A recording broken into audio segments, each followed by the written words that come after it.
آوازخوان تاجک سروناز یوسفی روز 25 ایول در صحیفه‌اش در اینستاگرام خبر داد که دادرش سعید جعفر در سن همگی 39 جوانمرگ شده است. این دومین ماتم در خانواده این هنرمند در سال جاری است.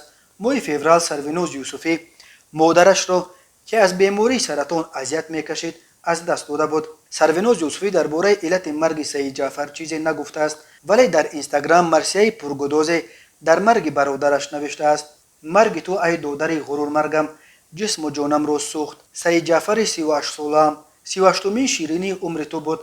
عزیز دل اپا، حال و سوزش مادر از دلم نرفته بود. تو باشی برفتنت در زخم‌های تازه‌ام نمک پوشیدی. شیرین سخن اپا، شنیدم که مرگ پدر و مادر میراث است، اما مرگ فرزند پدر تیر الماس بوده است. امروز تو برای همیشگی این دنیا را پدرود گفته و اپاجانگویی های پیش از مرگت در گوشهایم صدا داده ایستاده است. دیدار در قیامت، دادر شیرین، دادر قد بلند، دادر قوش سیاه اپا. سروناز یوسفی 25 اکتبر سال 1982 در شهر وحدت به دنیا آمده.